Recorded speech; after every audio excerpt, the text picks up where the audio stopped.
You're listening to Comic Reflections, episode 121. I'm your host, Nicholas Prom. And I'm Jordan Andrews. Today, this is the start of Jordan and I's new series. Jordan, welcome back to the show. Well, thank you. It's good to be back. And it's a new series to kind of preview the future of this show. Jordan and I are beginning our look at Aquaman in the Showcase Presents Aquaman. The DC Showcase Presents volumes. And about 1 year from now, all episodes of Comic Reflections will be either based on the Showcase Presents or Marvel Essential volumes. Right now, Jeff and I are still doing, in the main show, still doing single issues. But a year from now, it'll be all trades. I think Aquaman's a good place to start with all the new hype with the new Aquaman movie coming out. Well, right, and you know he's had quite a boost in popularity in the past couple of years. The New 52 has been good to Aquaman. Oh yeah, my favorite superhero of all time. Yeah, and I figured we'd start with Aquaman because he's your favorite. Yeah. So this is a Showcase Presents Aquaman Volume 1, and we're going to discuss some of the stories from this book, and we'll continue over the next several weeks talking about in this book. Comic Reflections is brought to you by Rhymes with Geek. You can check out this show, plus plenty of other cool podcasts like The All-New Anti-Fanboy, Feed It Comics, and Super Podcasto Magnifico at rhymeswithgeek.com. And if you enjoy the show, please subscribe to us on either iTunes or Stitcher. So let's begin with our first story today. Is How Aquaman Got His Powers, reprinted from Adventure Comics number 260, and written by Robert Bernstein with art by Ramona Fraden. So we start here with this. The way that I like the way that these work because it's kind of like a flashback.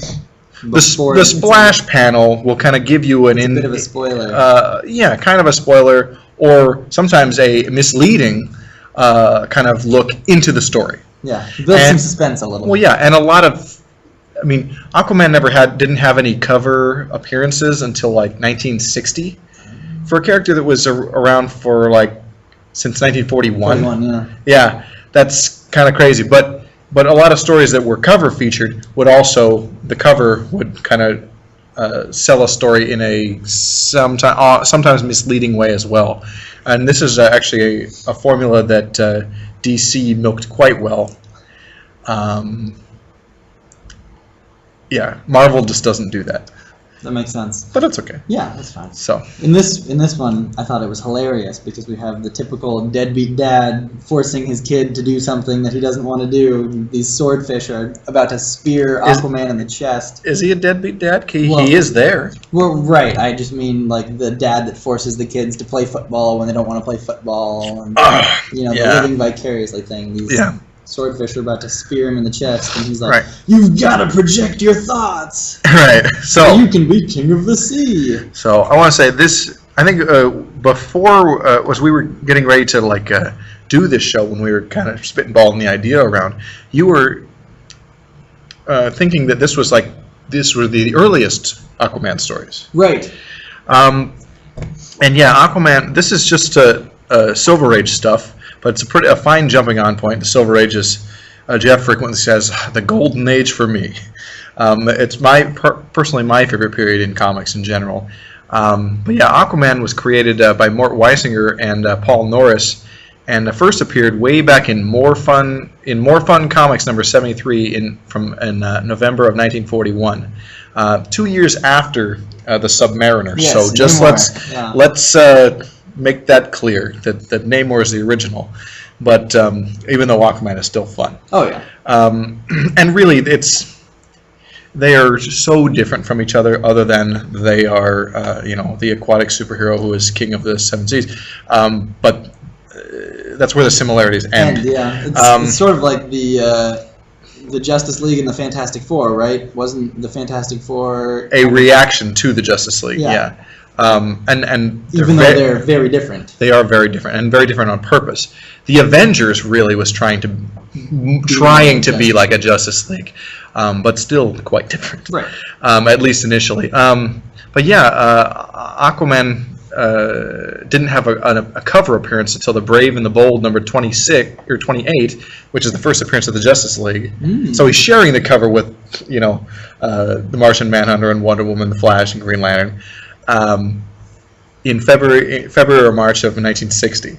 Wow. So almost 20 years. So it's his first cover appearance, but then he's also one of the founding members of the Justice League. So. Right. Like Aquaman was like, hey, it's not like he was unknown, but yeah, he didn't have any any cover appearances until then. So, but anyway, let's get back into this story. Yeah. How Aquaman got his powers. So after this splash page, we have this submarine just launching off depth charge nukes, and then Aquaman just happens to be swimming by the same area and sees these depth charges just drop in front of his face, and then he says, "Great Neptune!"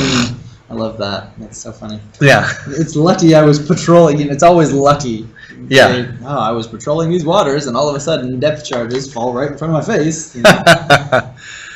So he sees these depth charges and then decides to do something about it, obviously. Right. And so he brings his electric eels to jam the signals of the nukes. I love when they do things like jam the signal, or those kind of sciencey phrases like Doctor Who. Oh, reverse the polarity.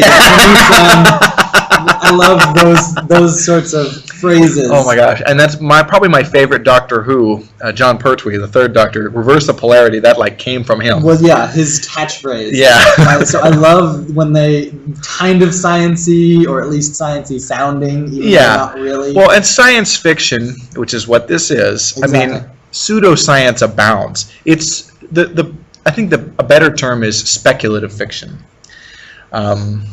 Or an often, not in every sense, but an often better term or more accurate term is speculative fiction. But yeah, for sure. So he uses still makes more sense than anime. Yeah. So he uses the eels to jam the signal of the nukes, and then he removes the atomic warheads. Very nice. And then, good job, Aquaman. And then the next panel is him summoning whales to bat the warheads back up out of the water. Right. So then you have all of these Navy guys standing on the submarine has now surfaced, and they're standing at the top looking around wondering why the depth charges haven't blown up. And then Aquaman pops out of the water, and he says, "I stopped them." So then they have the mandatory, "Oh, it's Aquaman, King of the Seven Seas!" Yeah. Amazed at his appearance. Right. Yeah, if Aquaman showed up, it would probably be impressive. Right, yeah. So then he's asking, the Commander Haskell is the submarine commander, and he's asking him, well, can you choose a different site for your nuclear tests?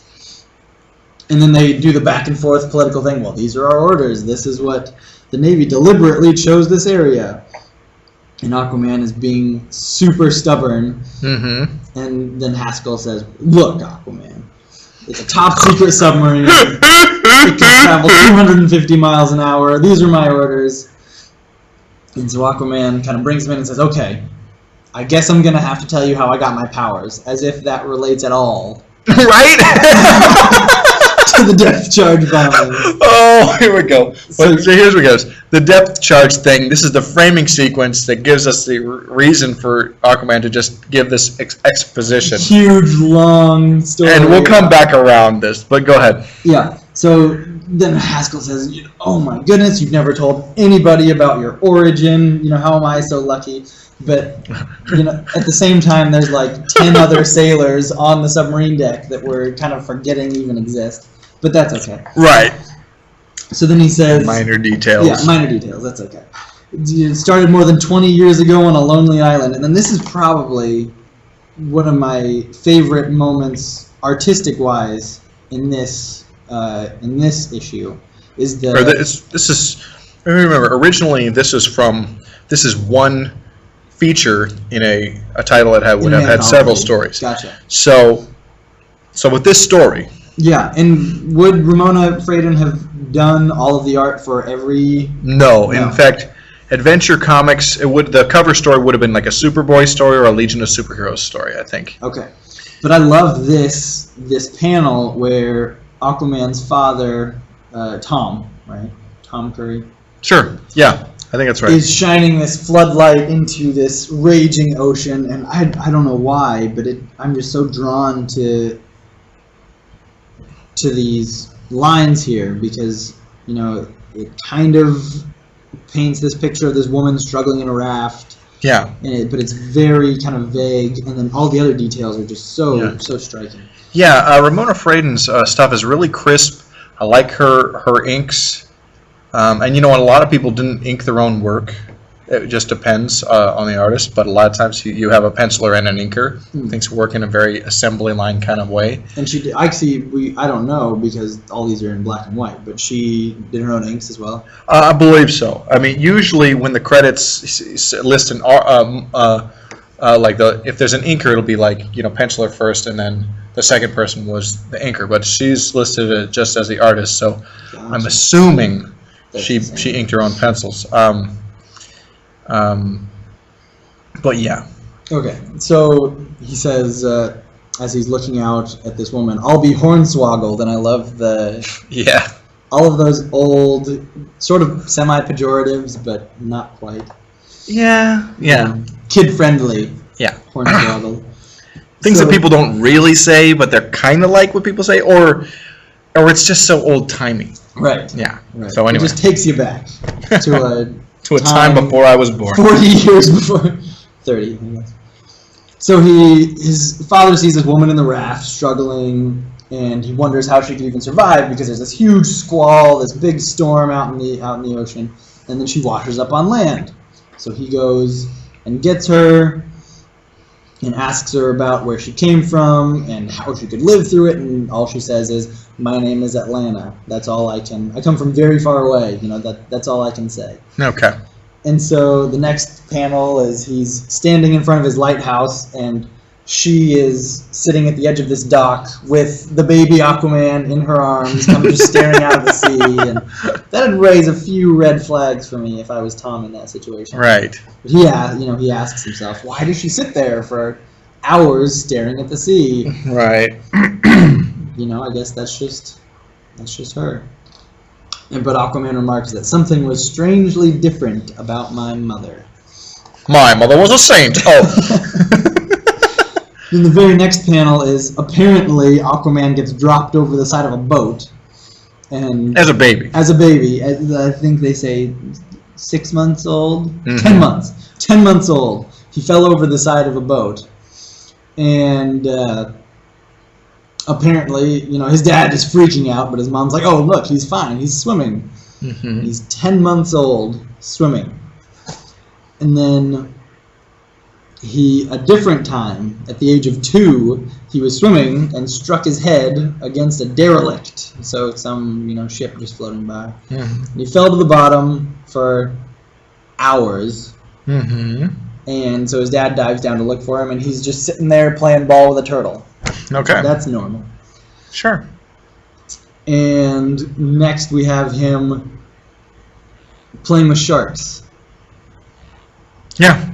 So, like no big deal. Yeah, no big deal. Just playing with sharks. And at some point, you'd think this is three story panels in about his powers and everything. As his dad, I would start to get a little concerned. Right. But after that, we get Atlanta on her deathbed, and Aquaman can't be 7? He can't be very old, so you're wondering how old she was. It's difficult to say. It's left vague on purpose. Yeah, to be, I guess it's, it's a story. You gotta have that. So then this is a story within a story now. Aquaman's telling a story, and now he's telling his mother's story through his story. Okay. So then she tells Arthur and Tom where she came from. I come from Atlantis. And then she explains that she was exiled and could never go back, and that Aquaman is destined to be the ruler of the oceans. Wow. Which doesn't quite make sense to me, because if she was exiled, wouldn't that make him... Yeah, well, Yeah. So, but once the cat's out of the bag, Dad starts experimenting, buying a large fish tank and filling it with all sorts of underwater predators, and then just sticking his son in. Yeah, that's good parenting. Yeah, that's where we get the splash page from. All right. And so now Aquaman is in the tank, and these fish are swimming straight for him, getting ready to, for some reason, they're swordfish, and they're just deciding to go after Aquaman. But he stops them telepathically after a bit of worry. And then everything just sort of clicks. Okay. He starts swimming at the bottom of the ocean, talking to octopus and squids, and there's this great panel here of he summons a herd of octopi to get in this boat and use the oars to move it off of a squid. Right. Just, I don't know. Yeah. That's kind of funny. Yeah. And it's that kind of helps him spread the word that he's around, he's underwater, he's ruling things now. And the very next panel is him just standing on a rock with all of these fish and turtles and underwater creatures swimming past. And it says, in a month's time, every sea creature came to do me homage, and they paraded for days. So he's just standing on that rock for days, I guess. Sure. For us, it lasts a panel, and for him, he's just... I'd get bored after one person. Yeah, but, He's Aquaman. He's got to stand there and let him parade. That's the 50s, As if that makes any sense. But, So then he swims faster than a speedboat, and his dad plays a cruel trick, as if all the other ones, weren't cruel. His dad pretends to drown to get Aquaman to dive off of the top of the lighthouse into the water to save him. Okay. And, after that, there's just aside. Imagine my shock when I learned he was only pretending to drown to help boost my confidence. Oh, the things dads do to boost confidence. Yeah. And then he's swimming with super deep water fish, the ones that are bioluminescent. They make their own light. Yeah. Lanternfish. Oh, I like how. Oh, I love how. Oh, are we going to be able to use your biology degree sure. in this? I really hope so. Yeah. Well, in this very next panel, Aquaman's getting a biology degree. Right, because you have a degree. Well, it's not biology. What is it? It is. No, it's biology. Oh, is it biology? Yeah. Okay. And Aquaman's over here saying, once a year I went to a school on the mainland. Once a year? Once a year. He went to school on the mainland to take an exam, and he always amazed the teachers with his knowledge of the sea. But all he does is just start naming, kind of Forrest Gump style, just start naming fish. Oh, I like that. Yeah. So he says, they've changed little in 100 million years. They have no bones, only cartilage, so it gets a little anatomy lesson. Oh, yeah. And then, there are 150 North American species. Thresher shark, soupfin shark, dogfish shark, brown shark, and he just keeps listing all these. Shrimp stew, shrimp cocktail. Exactly. Yeah, okay. And his teacher is just shrimp and potatoes. astounded that he can just name all these species of fish. Sure. It's like, well, so are you learning math? Or, right? Is it just like he can like you would think that he would be like really lousy at like lots of other things? Yeah. But like, man, he sure knows about them dogfish. So anyway, he can name 150 species. That comes in handy. That counts for something. Yeah. So anyway. And then, it gets the obligatory father taught me to do good wherever I went. Mm-hmm. And so he's helping people in trouble. In this next panel, there's this boat that's beached itself onto land. Oh, man. And so he gets this whale to come help. But apparently it's in fresh water. Oh. And so he discovers leaping ladyfish, which is another funny one. The whale's turning back. He won't be able to tug that ferry off the sandbar because whales won't enter fresh water. So he's learning, as a young Aquaman, the capabilities and extents of his powers. And I love, it seems like every panel that they use whales, which is frequent. They have the spouts coming up off of. In case you don't want to mistake them for anything else. Anything else? These huge mammals, underwater mammals. Yeah. So then, after that, sadly, his dad dies. This is much later. Right.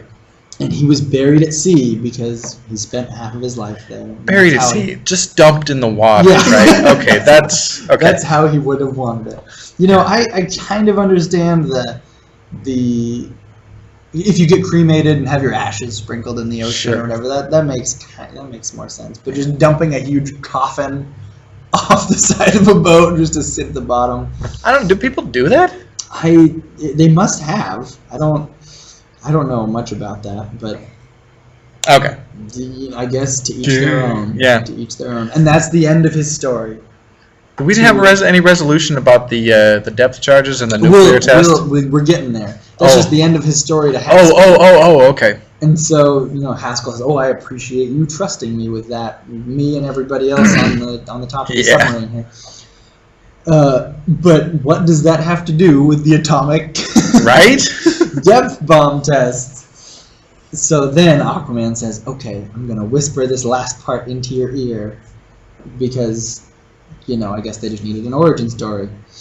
Sure. And then Aquaman swims away, and all of the guys on the submarine, and they give him the salute with the promise that they're going to do their tests far away from these waters. And, as Aquaman swims away, he says, "Thanks again," and he swims down, and it's kind of encased in this glass, this dome. Civilization of Atlantis. Yeah, under a dome there. Under a dome, yeah. And apparently it's inaccessible to him based on his internal monologue here. Huh. Perhaps someday I will return. So that sort of talks about how his mom was exiled and he's still welcome in. Yeah, and I think it'll be a long time before we really get into the meat and potatoes of what's up with Atlantis.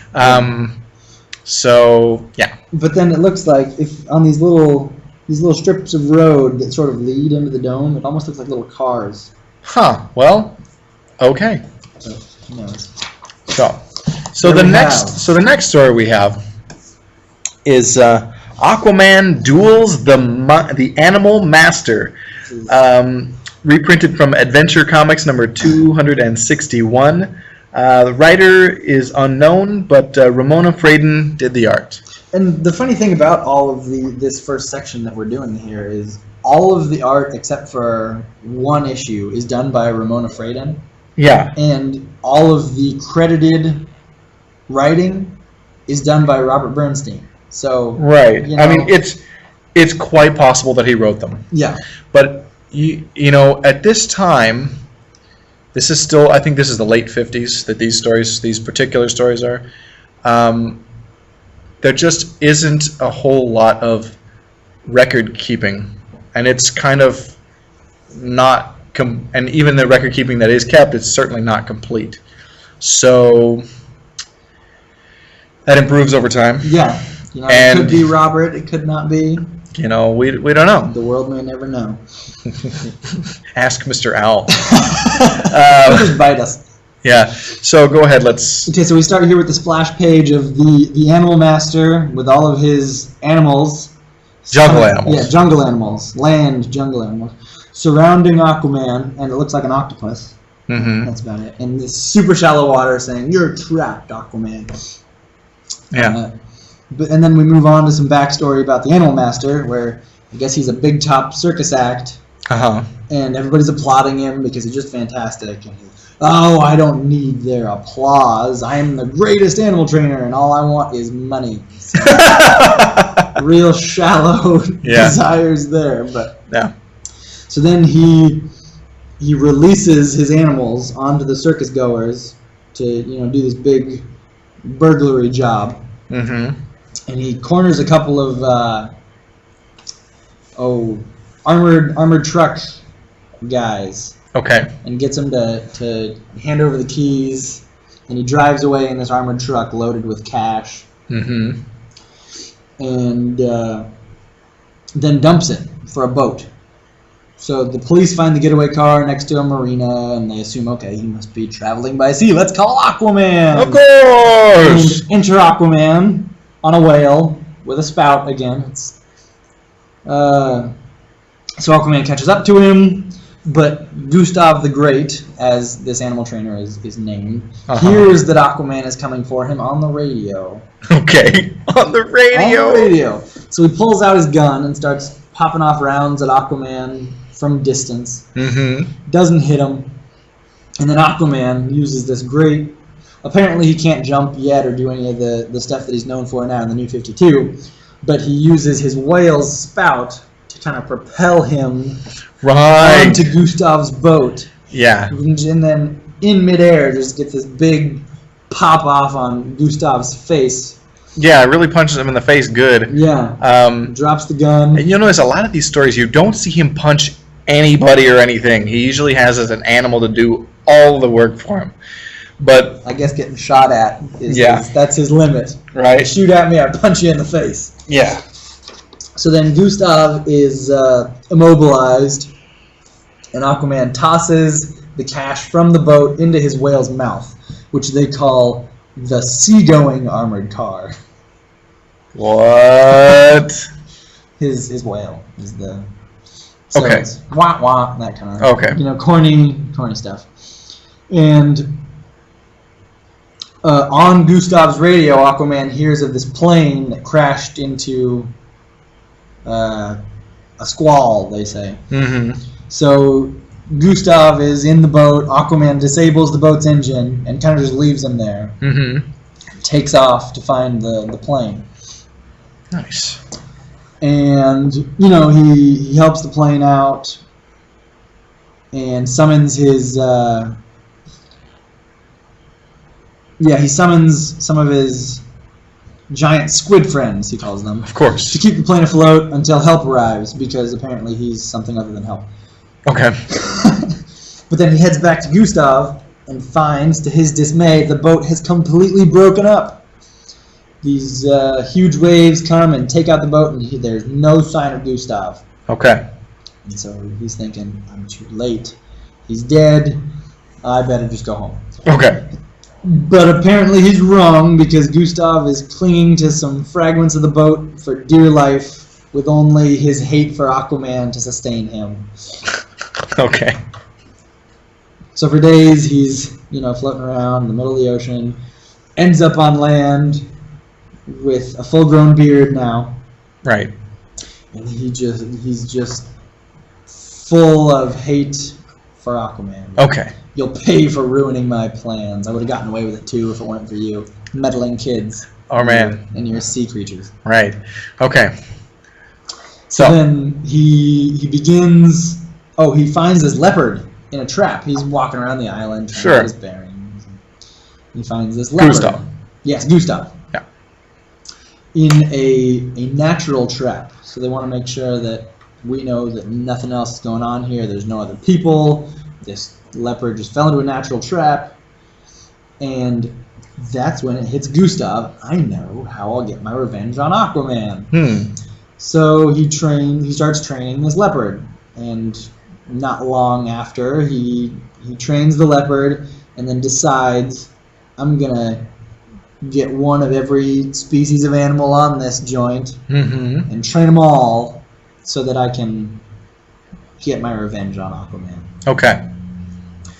So then next here we have him tossing messages in a bottle. Right. Into the ocean. Just several of them to make sure. Sure. Calling for help. Even though it's, a trap. But he's surrounded by, it looks like, all these different jungle animals that somehow made it onto an island. He's got a lion and an elephant and a tiger and a gorilla. All, they just kind of all hang out on this island together. Yeah. And then all of a sudden, Aquaman finds his sea creatures bring him all these bottles, and they have the same message. And it's a pirate gang. Oh, man. Is holding this guy captive on this remote island. So I better investigate. And he gets up to this island, mm-hmm. and then all of a sudden he sees this gorilla. This must be the island. Oh my gosh, a gorilla! Mm-hmm. That's pretty much how the panel goes. Yeah. So it's this gorilla growling at him, but he's still close enough to the ocean that he can summon some of his sea friends. Oh wait, no, he doesn't summon them.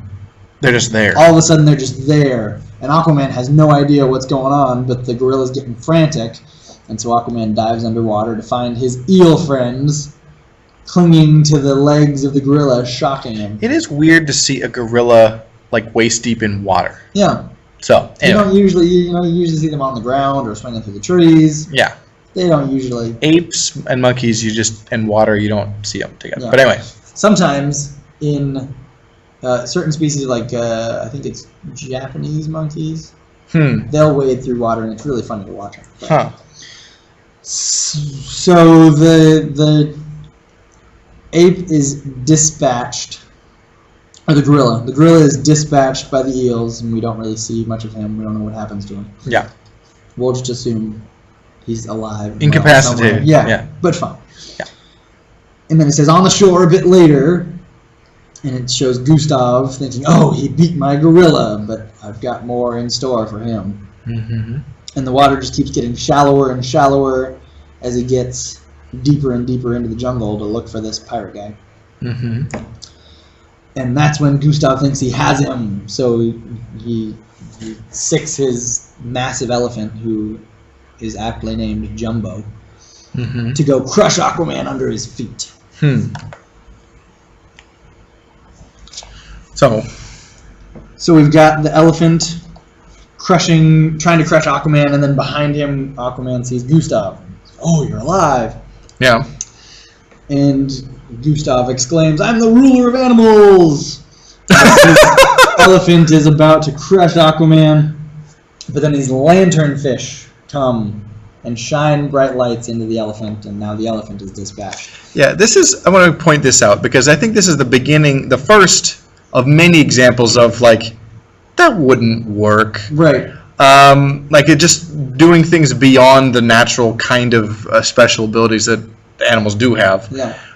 And also, I feel like as we get further into this volume, that we will see a lot of, I think, is that even a real fish? Like a made up, just to suit the need of the story. Yeah. So anyway. What I found is that there are fish named what they're naming fish, but can't quite do what they say the fish can do. Yeah.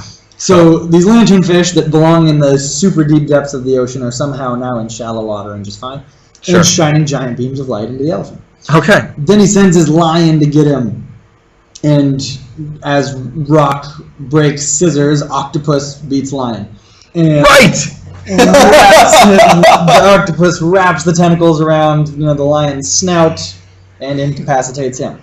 Now this octopus, it's not named, but I'm pretty sure that it's Topo. It's Topo. They'll talk about that later, but as of yet, it's the unnamed octopus. Yeah. Then the swordfish, Gustav strikes first. Gustav breaks out his sword. And has a fight with a swordfish. I'm going to take this into my own hands. And then a swordfish comes up and bing, bing, bing, and disarms him. Yeah.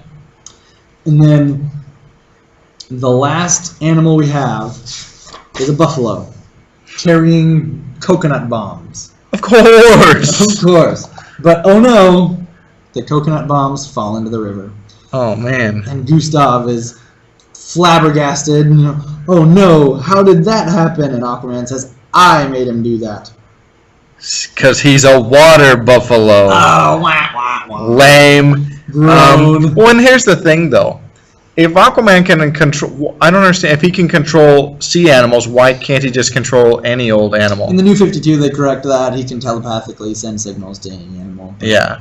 I mean, I think even pre-Crisis, when Aquaman was leading the Detroit Justice League, there's an example of him using his powers to, like, keep Vixen from, like, leaving. Right. And he gets a nosebleed, because he's not supposed to be able to do it on people, but he does. Yeah. The effort. Yeah, so... Yeah, if anyone remembers that, boy, the Detroit Justice League sucks. So then Gustav is dispatched by flying fish, which are actual things. But they don't actually fly. Actually fly. So in this, they do. Yeah. They carry him away in a giant net. God, Aquaman uses flying fish so much. He does. As we'll see. So yeah, there he goes to jail, I guess. So this next story is really crazy. So hokey. Yeah, it's nuts. It's called The Undersea Hospital. And this is reprinted from Adventure Comics number 262. Writer unknown, but art again by Ramona Fraden. So the splash page is Aquaman setting up his undersea hospital. So I guess that's already a thing. And he's got, over his Aquaman costume, he's got like that Dr. Smock and the mirror on the... Yeah, I'm like, oh man. So... And then some injured sea life around him.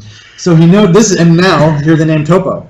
So Aquaman one afternoon is just hanging out and sees that Topo's limping, and so he wraps Topo's sprain, and then the obvious extension from that is I'm gonna start an undersea hospital. So he does, and he performs all of these fantastic feats. He braces the flipper, or he resets a broken flipper and a seal. He pulls a shark's tooth with a lobster's claw. Yeah. It's like a pair of pliers. The first tooth ever extracted by a lobster claw. And then they use a terrible pun. A dogfish as sick as a dog, too. On his undersea ambulance, which looks just like a boat. Right. Okay. And then a turtle's head gets stuck in its shell, so he pries it open with a swordfish. An electric eel won't stop discharging, and so he's scaring away all of his undersea friends. Okay. So he wraps it in rubber that he finds in some boat. All right. And then he uses a cutlass fish to cut. I don't know, bad fish. I don't think that's a real fish. Yeah. But he gets to cut some rubber. Okay. And wraps the eel in rubber, so even though he's constantly discharging, it's not going to hurt anybody.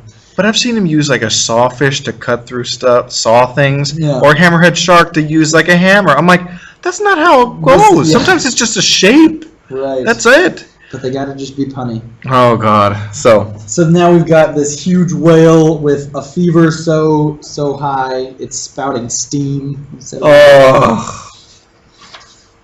and then he says, "Lucky I chipped off some ice from a passing glacier."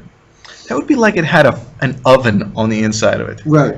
And that's the thing is, like, the water deep down is already so cold, ice isn't going to do much. Yeah. But anyway, so Aquaman sees, after he's done with the whale, he sees this floating observatory, astronomer's observatory, with some pirates coming to steal some stuff, and he's not going to have that. So here we have the conflict within the conflict in the story. Mm-hmm.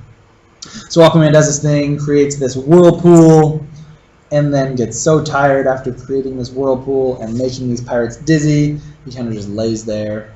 Mm-hmm. And then this apparently not dizzy enough pirate pops off some rounds and actually ends up hitting Aquaman with some bullets. And so he sinks to the bottom. But then his fish pals come take him to the Undersea Hospital. And so they've got electric eels that have made themselves stiff into a gurney, carried away by octopus. He's got the lanternfish illuminating the operating room. And then eels give him electric shock to anesthetize him, apparently, which doesn't make sense. Right. But then the octopus make... Really? Really? That doesn't make sense. Okay. Yeah, they're shocking him to numb him, which is like, that would just hurt. Yeah. I mean, I can get the, like the clear thing, but... Yeah, okay. No. But that's a defibrillator is different than anesthesia, yeah. So... Okay. So then Aquaman, his octopus friends squeeze him tight to make tourniquets all over his body. And then he's got swordfish probing for the bullets and suckerfish to suck them out. Then they wrap him up, float him to the top on a whale for a while, I guess. And flying fish, again, fly above him to cast shade so that he's not hurt by the sun. So then he says, after he's fully recovered, I didn't know that the hospital I built for helping others would save my life. Oh, how cute. Next patient, please. And so that's just the beginning of our Aquaman's of fun some games. Yes, of some adventures in the Silver Age with Aquaman. We'll have another episode very soon, going further into these crazy stories. Yeah, not much continuity in this earlier Oh, stuff. super light. It builds very slowly. Yeah, but it's fun. You know? It really is. So, yes. So, another episode very soon. Oh, yes.